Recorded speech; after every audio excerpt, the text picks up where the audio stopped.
Viešojo valdymo agentūra, norėdama pagelbėti vadovams greičiau adaptuotis naujose pareigose ir viešajame sektorėje, sukūrė 9 vadybinius ir 9 dalykinius modulius. Vadybiniuose mokymuose jūs galėtumėte rasti tokias temas kaip santykių kūrimas, delegavimas, vertinimas, o dalykiniai mokymai yra labiau apie viešojo sektoriaus ypatumus, tokie kaip biudžeto formavimas, strateginis planavimas, viešieji pirkimai, kibernetinis saugumas. Kviečiu visus vadovus ir patyrusius, ir naujokus prisijungti ir naudotis mokymais.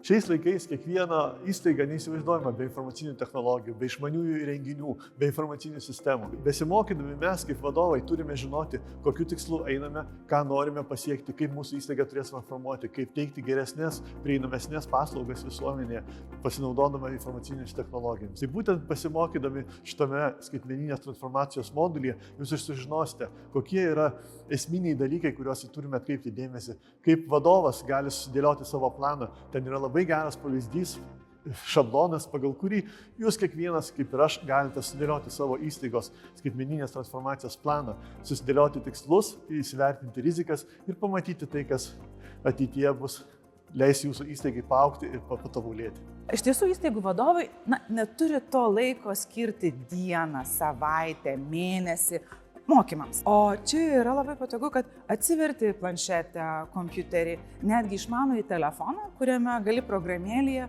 žiūrėti tos mokymus. Aš tai netgi siūlyčiau pakeisti Netflixą, gal kurį vakarą vietoj to serialo ne visada taip ypatingai vertę nešančio, atsiversti tą mokymą. Sakyti, kad kažkokios konkrečios užduotis mokymus, kuriuos aš ten mokiausi ir pritaikiau gyvenime, būtų sudėtinga.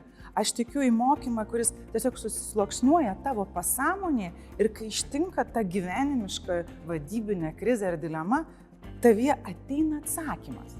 Ir iš tiesų tikiu į nuolatinį mokymąsi. Negaliu sustoti ir nebesimokyti.